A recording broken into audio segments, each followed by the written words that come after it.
समझते हैं कि जम्मू कश्मीर भारत का अटूट अंग है, उसमें कोई शक नहीं है, अटूट अंग रहेगा। और हम सत्ता में आने के बाद तमाम स्टेक होल्डर्स से जितने भी हैं, अब कौन पूछेगा कौन स्टेक होल्डर्स, वो सबको मालूम और डिपेंड करता है। हमने जब मैं चीफ मिनिस्टर था तो उस वक्त हमने शुरू की थी राउंड टेबल कॉन्फ्रेंस, और सभी राउंड टेबल कॉन्फ्रेंसेस प्रधानमंत्री जी ने अटेंड करी थी और प्रिजाइड ओवर करी थी। उस वक्त 27 पार्टीज के लोग, इवन पनून कश्मीर के 2 ग्रुप थे, उन्होंने भी उस वक्त भी हमने हुर्रियत को दावत दी। तो हुर्रियत को छोड़कर जितने भी हुज हू लद्दाख से लेकर और जम्मू कश्मीर और राजौरी पुंछ तक जितने सेट्स हैं, गुजर, बकरवाल, डोगरी सभा, गुजर सभा, ये सब उसमें थे और हिस्सा बने थे। तो हम प्री कंडीशन बात करें, जब हम कंडीशन रखते हैं तो आधे लोग बहाना मिलता है, उनको एक्सक्यूज मिलता है कि भाई हम इसलिए नहीं जाएं, आपने प्री कंडीशन। इसलिए कोई किसी को बहाना करने की जरूरत न पड़ेगी। हमारी जब हम टॉक्स करेंगे, जब बातचीत करेंगे, तो हम बगैर किसी कंडीशन के बातचीत शुरू करेंगे। और जब बातचीत शुरू करेंगे तो तभी तो पता चलेगा कि कौन क्या कहता है। फिर वो सरकार का काम है उनको सेटिस्फाई करना या अपनी टर्म्स पे लाना। लेकिन शुरू में ही प्री कंडीशन रखने के साथ शुरू में ही वो टॉक्स फेल हो जाती है और वो इसी कारण वो आगे नहीं पहुंच पाती है। उसके लिए हम 3 इंटरलॉक्यूटर्स सिविल सोसाइटी के लेंगे। हमारे पास पुरानी भी रिपोर्टें पड़ी हैं, उन पुरानी रिपोर्टों को देखकर और अगर कुछ इसमें जब प्री कंडीशंस बात होंगी वो उसको इनकॉर्पोरेट करके उसका हल निकालने की कोशिश की जाएगी। जब यूपीए गवर्नमेंट ने 3 बड़ी स्कीमें की थी, उड़ान की, हिमायत की और उम्मीद की, तो ये इनको दोबारा चालू किया जाएगा। और पार्लियामेंट इलेक्शन के बाद अगर हमारी सरकार बनी तो हम जम्मू कश्मीर में तुरंत फ्री और फेयर इलेक्शन करेंगे। और जम्मू कश्मीर के जो बच्चे हैं और ट्रेडर हैं जो हिंदुस्तान के दूसरे हिस्सों में पढ़ने के लिए, शिक्षा प्राप्त करने के लिए या बिजनेस करने के लिए है, उनको पूरी प्रोटेक्शन उन राज्यों में अनिवार्य की जाएगी। हम इसमें ये यकीन नहीं करते हैं कि जो कई जो अमेरिका और बरतानिया हमसे बताते थे कि हमको मुक्त कराओ इस इंश्योरेंस से, आप कैसे करते हो, लेकिन प्रधानमंत्री जी इंश्योरेंस के रास्ते पे चले गए और वो इंश्योरेंस वाला कामयाब विदेश में नहीं हुआ, यहाँ सवाल नहीं है। इसलिए वो रास्ता अपनाने के बजाय हम फ्री डायग्नोसिस, फ्री इलाज, फ्री हॉस्पिटलाइजेशन, सब कुछ मुफ्त हॉस्पिटल्स में करेंगे। बहुत हॉस्पिटल्स हमारे वक्त में शुरू हुए जो अभी तक ये न कंप्लीट किए और न कहीं इन्होंने शुरू किए, उनको भी कंप्लीट करेंगे और नए हॉस्पिटल्स, नए एम्स, नए इंस्टीट्यूशंस खोले जाएंगे। एजुकेशन के बारे में, एजुकेशन बहुत ज़रूरी है। एजुकेशन को हम पहली क्लास से और 12th क्लास से फ्री कर रहे हैं और कंपलसरी कर रहे हैं। कंपलसरी सबसे बड़ी ज़रूरी है। एजुकेशन तो कई राज्यों में फ्री है लेकिन कंपलसरी नहीं किया है। और उसके साथ साथ ही जीडीपी का 6% हम by the end of 5 year हम बजट इतना बढ़ाएंगे जो जीडीपी का 6ठा हिस्सा होगा। जीडीपी का हिस्सा हम हेल्थ पर भी एलोकेशन अपनी बढ़ा देना है। वुमेन्स सेक्शन, वुमेन एम्पावरमेंट, ये हमारे देश के लिए बहुत ही ज़रूरी है। इन 5 सालों में सबसे ज़्यादा किसान के बाद और यूथ जो अनएम्प्लॉयड रहे, उसके बाद अगर कोई सफ़र हुआ तो हमारी बहनें, बहू, बेटियां हुई। प्रधानमंत्री जी ने वादा किया था बेटी पढ़ाओ, बेटी बचाओ, लेकिन लगातार 4 साल से केंद्रीय मंत्रालय में जो बच्चियों के लिए एजुकेशन है, लड़कियों के लिए एजुकेशन है, 20% अनस्पेंड रहा। 20% हर साल स्पेंड ही नहीं हुआ। जब आप स्लोगन देते बच्चे पढ़ाओ तो आपको तो एक्स्ट्रा लगनी चाहिए थी पैसा, लेकिन जो ऑलरेडी हमारे वक्त से एलोकेशन होती थी उसमें भी मोदी साहब 20% हर साल खर्च नहीं कर पाए। तो इसलिए वो वंचित रहे शिक्षा से भी, اور پھر دوسرا وعدہ کیا تھا بیٹی بچاؤ.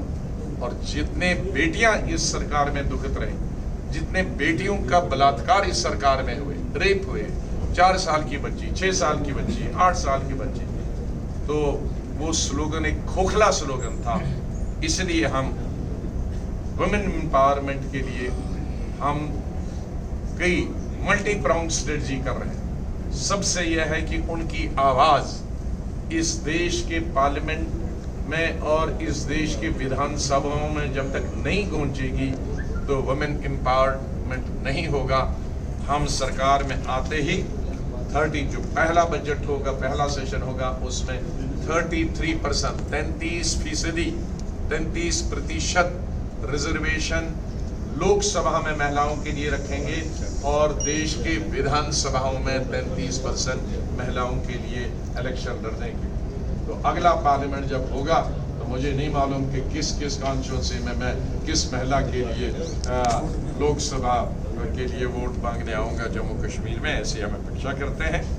اور کس ودھان سبھا میں ہم اپنی بیٹیوں کے لیے, بہنوں کے لیے ووٹ مانگنے کے لیے آئیں گے. یہ بہت ہمارے کنٹری کے لیے, مہیلاؤں کے لیے سب سے ایک فارورڈ کرانتیکاری سٹیپ ہے. اور اس کے بعد ہم سینٹرل گورنمنٹ میں 33% ریزرویشن رکھیں گے امپلائمنٹ, نوکری میں. گورنمنٹ آف انڈیا میں 33% ہم ریزرویشن رکھیں گے پوسٹوں میں. یہ بھی ایک بہت بڑا قدم ہے اور امید ہے کہ اس کے بعد راجیہ سرکار بھی اس کی طرف بڑھیں گے. اور ایک دوسرا ہم لیجسلیشن بنائیں گے کہ ایک الگ سیپریٹ انویسٹیگیٹنگ ایجنسی ہم بنائیں گے. جو کرائم اگینسٹ وومن, جس کی ابھی میں نے ذکر کیا, بلاತ್ಕಾರ ہوتا ہے, دوسرا چھیڑ چھاڑی ہوتا ہے, تنگ کرتے ہیں وومن کے, بہت قسم کے دشواریوں سے ہماری بہو بیٹیوں کو گزرنا پڑتا ہے, ان کا کرائم ہوتا ہے. لیکن کرائم ایجنسی اسٹیٹ لیول پر, سینٹرل لیول پہ ایک ہی ہوتی ہے اور وہ ہر قسم کی انکوائری کرتے ہیں اور وہ پراتھمکتا ملتی نہیں ہماری بہنوں کو. اس کے لیے ہم ایک الگ سے سیپریٹ ایجنسی بنائیں گے جو صرف جو ہینیس کرائم ہوا ہے against the women and children, اسی کی انکوائری کرتے ہیں. یہ ایک بہت بڑا قدم ہے امپاورمنٹ آف ہماری بہنوں کی. دلت اور آدیواسی کے لیے ہم جو بیک لاگ ہے وہ SC/ST اور OBC کا جو گورنمنٹ اور سیمی گورنمنٹ آرگنائزیشن ہے, وہ 12 مہینے کے اندر ہم اس بیک لاگ کو بھر دیں گے. اور ہم یہ بھی پرامس کرتے ہیں کہ وی ول امینڈ دا کانسٹیٹیوشن. جو ریزرویشن ہے پوسٹ پروموشن میں SC اور ST اور OBC کے لیے اس میں ریزرویشن ہوگا. اور اسی لیے ہم جو پرائیویٹ سیکٹر ہیں, ہائر ایجوکیشنز کے, ہائر ایجوکیشنل انسٹیٹیوشنز, اس میں بھی ریزرویشن ہوگی SC/ST اور OBC.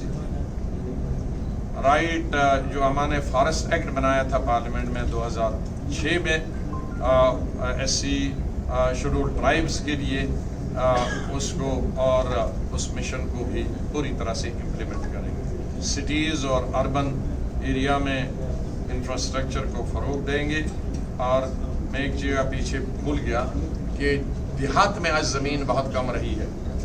دیہاتوں میں ان کے پاس زمین نہیں ہے گھر بنانے کی.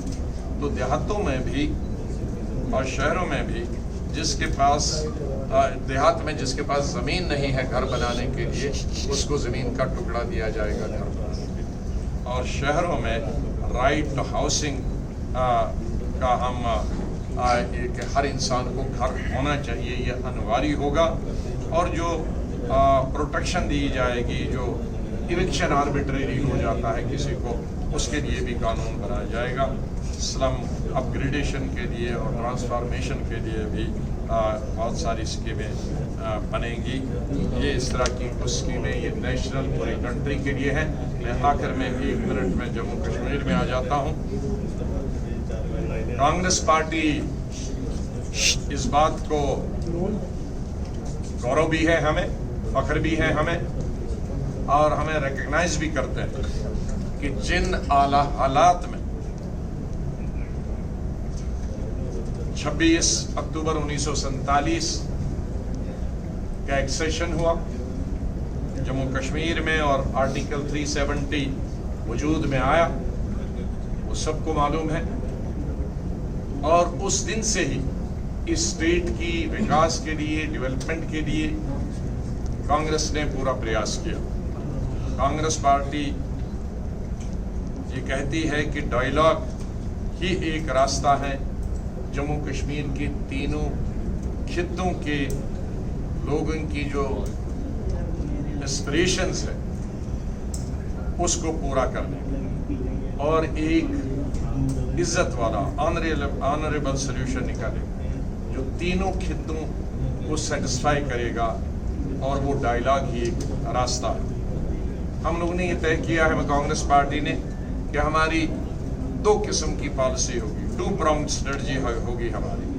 एक तो हम कोई भी कंप्रोमाइज नहीं करेंगे अपनी बॉर्डर की सुरक्षा के साथ, और इन्फिल्ट्रेशन किसी किस्म की इजाजत नहीं दी जाएगी। और दूसरा ये होगा कि बड़ी ईमानदारी के साथ हम जम्मू कश्मीर और लद्दाख के अवाम के दिल जीतने का प्रयास करें। हम डिप्लॉयमेंट ऑफ फोर्सेस, जो सिक्योरिटी फोर्सेस है, उसको देख लेंगे कि जहां हमारी इस वक्त बॉर्डर पे इन्फिल्ट्रेशन, ये दूसरी बात है कि हमारे वक्त में जब उमर साहब के साथ हमारी गवर्नमेंट थी और गवर्नमेंट ऑफ इंडिया थी, यूपीए गवर्नमेंट, बॉर्डर्स तो गवर्नमेंट ऑफ इंडिया के पास है। 2014 में हमने जब हुकूमत छोड़ी तो मिनिमम इन्फिल्ट्रेशन न होने के बराबर इन्फिल्ट्रेशन थी, और आज 4 साल 5 साल मोदी साहब की सरकार के बाद मैक्सिमम इन्फिल्ट्रेशन हो रही है। इसलिए हमारी कोशिश रहेगी कि डिप्लॉयमेंट ऑफ फोर्सेस और सीआरपी और सीआरपीएफ की अधिकतर हम बॉर्डर पे रखेंगे ताकि इन्फिल्ट्रेशन ना आए और जो आतंकवादी ना आए। और वैली की जहाँ तक लॉ एंड ऑर्डर, वैसे भी law and order state subject होता है पूरी कंट्री में, उसमें ज़्यादा से ज़्यादा रोल जो होगा वो स्टेट पुलिस का होगा। Armed forces special powers act और डिस्टर्ब एरिया एक्ट जो जम्मू कश्मीर है में है, 30वां साल चल रहा है। 90 में ये शुरू हो गया था और आज 19 में एग्जैक्टली मैं गिन रहा था, 90 को मिलाकर 30 साल चल रहा है। ये बहुत लंबा अरसा है। पंजाब में भी हमने ये एक्ट लगाया था, लेकिन 14 साल के बाद उसको हटा दिया। कई और स्टेटों में भी लगा था, लेकिन कुछ अरसे के बाद हटा दिया। लेकिन अब यहाँ बराबर ये 30 साल से लग रहा है। हाँ, कई लोगों को बट सैडिस्ट प्लेजर हो जाती है, उसको मैं सैडिस्ट प्लेजर कहता हूँ कि वो कहते नहीं बराबर लगना चाहिए, हाँ, क्योंकि उन्होंने इसके इफेक्ट्स देखे नहीं है ना, वो दूसरे पर इफेक्ट होता है तो उसमें सैडिस्ट प्लेजर हो जाता है हमारे दो देश के लोगों में कई। लेकिन असली हकीकत ये है कि ये एक्ट ठीक है, देश के लिए बहुत अच्छा है, लेकिन हम इसको रिव्यू करेंगे कि जिससे हमारे सिक्योरिटी फोर्सेस को भी पूरे पावर्स होंगे मिलिटेंसी को ख़त्म करने के लिए, लेकिन उसके साथ साथ ह्यूमन राइट्स भी ना हो। और अगर कोई कहेगा कि ह्यूमन राइट्स नहीं होते हैं तो मैं चीफ मिनिस्टर गवाह हूँ उसका। मैंने खुद 3 कब्रें खुलवा दी थी, और जिनका 1 महीने पहले पुलिस ने, जे.एंड.के पुलिस ने, मैंने कल भी बताया कि भाई आप आर्मी पर आरोप लगाते हो, तो मैंने तो जे.एंड.के पुलिस वाले ही 13 आदमी पकड़े थे कि जिन्होंने प्रेस कॉन्फ्रेंस दी कि हमने पाकिस्तान ट्रेंड 3 आदमियों को मार दिया। तो वो थे जिन्होंने पाकिस्तान किया, उन्होंने जम्मू भी नहीं देखा था। तो जब वो लाल चौक में एक बनहाल का था, एक कोकरनाग का था, एक शायद बांडीपुरा का था, रेडी चलाने वाले, वो 16 साल से रेडी चला रहे थे, और रेडी चलाने वालों ने कोई 100 लोगों ने पुलिस को दी थी कि हमारे 3 रेडी वाले 15 दिन से गायब हैं, आते नहीं हैं, और घर वाले उनको पूछते वो कहाँ गए, और वो 16 दिन से नहीं। तो हमने जब उसको निकाला, मैंने उसकी खुद तफ्तीश की, तो तो मैंने वो कोरिलेट किया जिस दिन वो 3 आदमी मारे गए थे और जिस दिन ये 3 गायब हो गए थे, तो और मैं आइडेंटिफाई किया था कि वो जो 3 मारे गए थे जिनको पाकिस्तानी कहा गया था वो कहाँ कब्र है। तो इनके पेरेंट्स को जब बुलाया तो वो ये लड़के थे। तो ह्यूमन राइट्स वायलेशन होती है, एक जिम्मेदारी की बात कहता हूँ। और वो जेल में है 12 आदमी 13 आदमी, एक हमारे मेरे डिस्ट्रिक्ट का है और बाकी 11 आदमी कश्मीर के हैं और मुस्लिम्स कश्मीर के। तो ये ह्यूमन राइट्स वायलेशन होता है। अगर सैडिस्ट प्लेजर किसी को होता है कि भाई ह्यूमन राइट्स वायलेशन हो, पाकिस्तान के नाम पे हम लाल चौक से 3 मजदूरों को उठा के उनको मार दें और इनाम लें, आई डोंट थिंक किसी भी इंसान को इस तरह की सैडिस्ट प्लेजर लेनी चाहिए। हम अपने देश के लिए कुर्बानी देते हैं, फौज हमारी देश के लिए कुर्बानी देती है, उनको हम सल्यूट प्रणाम करते हैं।